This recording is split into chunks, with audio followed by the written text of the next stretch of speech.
Hello, and welcome to the channel. I'm the Walrus Jedi, and in today's video, we will be talking Star Wars Republic Commando True Colors by Karen Travis. Now, I will read the back of the book, after which those of you who have not read True Colors can click away. As the savage Clone Wars rage unchecked, the Republic's deadliest warriors face the grim truth that the Separatists aren't their only enemy, or even their worst. In the Grand Army's desperate fight to crush the Separatists, the secret special ops missions of its elite clone warriors have never been more critical or more dangerous. A growing menace threatens Republic victory, and the members of Omega Squad make a shocking discovery that shakes their loyalty. As the lines continue to blur between friend and enemy, citizens from civilians and sergeants to Jedi and generals find themselves up against a new foe, the doubt in their own hearts and minds. The truth is a fragile, shifting illusion, and only the approaching inferno will reveal both sides in their true colors. Alright, now I will talk about the short story that's in this book. It's titled Republic Commando Odds. It starts off with Aten as the viewpoint character, and Prudy. He is a Null ARC, and ARC stands for Advanced Recon Commando, on Olanet. They are sent there to sabotage a separatist droid factory. The rest of Omega Squad are back at base. It then switches to Miriel, another Null ARC, on Commando. He is looking for Kosai, a Kaminoan scientist who could help the clones fix their accelerated aging. Back to Aten, who is on a Republic Special Ops freighter. The ship fires on a transport ship and then goes into lightspeed. Next, Muriel heads to the rendezvous point to meet up with Aten and Prudy. En route to the RV point, some of the info Muriel got at Commando is looked through, and they find out that the clones the Republic has now are it, unless they order more. Aten at the RV point meets Muriel. They discuss their findings about less droids being made than Intel claimed, and he then is sent back to Omega Squad. After Aten leaves, the Null Arcs and Cal Skaratas report their findings to Jedi General Zay. Cal has a plan for the Nulls and other clones, which requires Kosai. It almost seems as if they are finding hints about Order 66, which is cool. Overall, I thought this short story was pretty good. A solid 7.5 out of 10. Alright, now on to the characters. The viewpoint characters for this book are Waylon Val, Darman, Etain, Bessany, Cal, Ordo, and Sev. And Phi was a viewpoint character from the other book, which I forgot to mention in that video. And then they are joined by Clone Trooper Core, Clone Commander Levitt, Captain Jalar Obrim, he's a Coruscant security force, General Arligan Zay, Jynart from the first two books, Rav Brailer, a female Mandalorian, Null Arcs Muriel, Jang, and Aden, and then regular Arcs Maze and Sol, and Bessany Wenin, Republic Treasury Agent. Alright, now a bit about the book. Waylon Val and Delta Squad on Magito. They're stealing something of Waylon's family in the bank vault. Then we go to Omega and the 212th Attack Battalion, which is Obi-Wan's clone battalion, as they land on Gaftakar to help the Merits, which is their little lizard people that are sentient. On Kilura, Etain is overseeing the relocation of the farmers because the Republic and the native Gurlanians made a deal. If the Gurlanians help the Republic, then the Republic relocates all of the farmers on Kilura. Back on Magito, Waylon and Delta try to escape. Delta manages to escape, but Waylon falls into a cave and they have to leave him there. Meanwhile, on Coruscant, Republic Treasury Agent Bethany Wennon is tasked by Muriel to dig further into transactions between the Republic and Commando and see if there is any further connection with Chancellor Palpatine. On Agamar, Cal Scarada and Ordo buy a submersible vessel to aid in finding Kosai, but Delta Squad calls them to help Wayland, or if he is dead, reclaim his haul. Cal and Ordo rush to Megiddo. They rescue Wayland, and Wayland gives most of his haul to Cal for his plan for the clones to give life to them after the war. On Coruscant, Delta Squad are tasked with finding Kosai by order of Supreme Chancellor Palpatine. Back on Gaftakar, Darman and Aiton are doing a recce of the city of Ayat when they spot an ARC trooper, Sol, who is missing in action. They follow him and eventually catch up to him. Darman and Aiton catch him, but he calls them dead men, hinting at a greater threat. Meanwhile, in a cantina on Bog 5, Muriel and Ordo are meeting some bounty hunters to help find Kosai. They meet Cal and Jessic, who needs to tell them something. Back on Kalura, Etain has extinguished her timetable for the farmers to leave, so she and the clones have to forcefully take the farmers out. On Coruscant, Bethany is continuing her investigation. She finds out about activity on Syntax 4, which is one of Coruscant's moons, cloning activity, and still no evidence of payment for the clone army. Back on Bog 5, Jessic tells Cal that Palpatine has ordered Delta Squad to find Kosai. He also lets slip that Etain is pregnant. Cal decides to go after Kosai as well. On Gaftakar, Darman and Adan, another Nolarch, question Sol.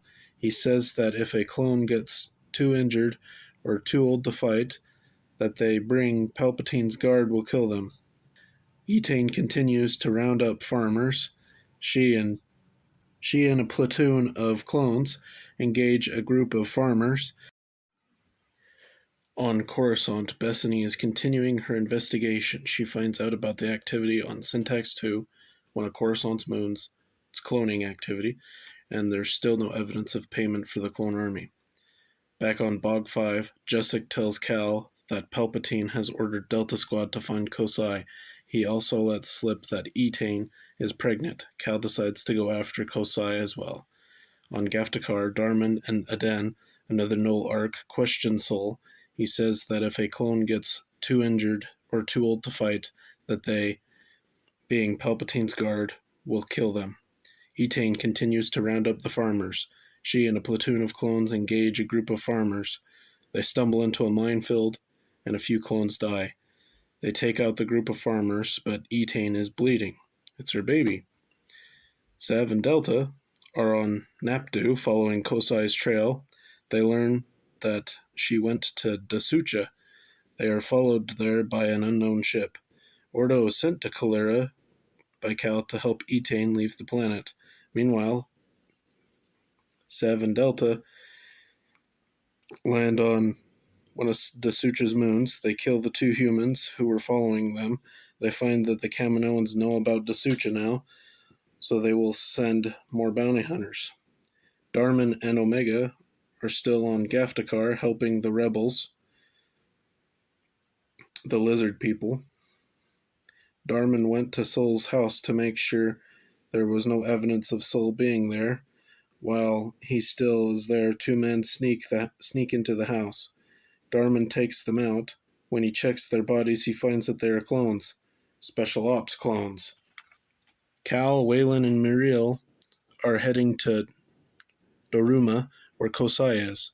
Ordo brings a medical droid to Etain. She and the baby are fine, but she needs a stress-free environment, so Ordo takes her to Doruma. Darman and Omega are still on Gaftakar. The Republic's attack on Gaftakar is almost ready. Darman, Phi, Aiton bury the two dead clones. On Bog 5, Delta Squad finds a Twi'lek who helps Kosai on Doruma, so they go there to Doruma. Cal, Mariel, and Waylon are on Doruma looking for Kosai. While searching, they find a skeleton secured in the water with knots. Knots only clones or Mandalorians know. On Coruscant, Bethany has a chat with the Chandrilan senator. Darman and Etain have a chat. Cal and crew find a potential tunnel for Kosai's base, but they need a smaller craft to go in. Etain and Ordo discuss several things on the way to Doruma, chief among them Mandalorian-related stuff like what is expected of a Mandalorian wife. Cal and Mariel find Kosai's lab. They have a scuffle with the guards, which are Mandalorians. After checking several rooms, they find her sitting at her desk. Back on Coruscant, Bethany is investigating Danut Logistics. She goes to where it is located but finds no Danut Logistics. She goes back home. A Gurlanin comes to her house and tells her that Danut Logistics is just a front and that the Republic has clone facilities other than Commando, one on Syntax 4. He also tells her to quit digging. She's getting too close and is under investigation by the Republic intelligence. Back on Gaftagar, Darman and Delta board a gunship and head to the HoloNet broadcasting station on the planet to take it out. They get there, find it's deserted, save for one of the recording areas. Fi and Darman prepare to breach it. It explodes, knocking Darman away. Fi is buried under the rubble, unresponsive. Cal and Mariel get to Kosai. They get her to go with them, and they set charges so her lab will be destroyed, so no one will go get her research. Darman and Fi, who survived the blast but has lingering issues, gets picked up by a gunship. They take Fi to the medbay. On Doruma, Etain and Ordo meet up with Cal, Mariel, and Waylon.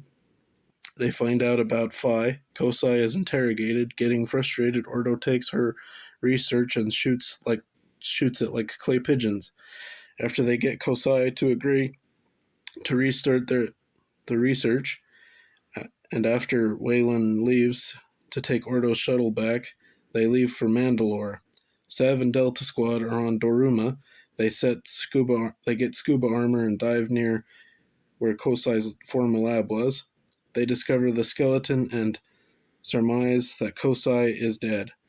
Darman is on the ship Leveler. He goes to the medbay to see Fi. On Mandalore, Etain, Cal, and the Arcs hunker down in Cal's house. Meanwhile, on the Leveler, back at the Leveler, in the medbay, Fi is taken out of the bacta tank. At first, the medical droid thought he was dead, but he started breathing unaided, so Omega Squad put an IV in him and is watching over him. On Coruscant, Jessic and Delta get reprimanded by General Zay. Then they leave to go back to Doroma and excavate where Kosai's lab was. Bethany gets a call from Cal. He tells her that Fi is at the hospital and she needs to get there to make sure he gets treatment. She goes there, and after an argument with a med droid, she starts a siege at the hospital. Back on Mandalore, Cal and Ordo head to Coruscant to help Bethany. Etain and Miriel continue interrogating Kosai. Etain allows Kosai a sample of her blood and a holozine. We find out that Ordo didn't destroy Kosai's research, just fake data chips. On Coruscant, Captain Obrim comes to Bethany's aid. They take Fi to Captain Obrim's house. Meanwhile, Jessic tries to heal Fi. He makes some progress, but has a long way to go. After some time, Etain gives birth to Venku, a baby boy. She decides to go back to the front and leaves, Venku with Cal. Before Etain leaves, they find that Kosai had hanged herself. On Coruscant, Jessic leaves the Jedi. Everyone knows about Venku except Darman. Well, he knows about Venku, but he doesn't know that Venku is his son. And they'll call him Cad because that is what Darman would have named a son if he had a son. He still doesn't know about Venku. Overall, this book was a fantastic read. This series just seems to get better and better each book. overall, and it keeps on talking. You can see hints of Order 66 throughout this book, which is pretty cool. So I can't wait for the next book. I'd rate this book a 9 out of 10. What did you think of Republic Commando True Colors? Tell me in the comments. If you liked what you saw and heard, then please like and subscribe. And until next time, thanks for watching.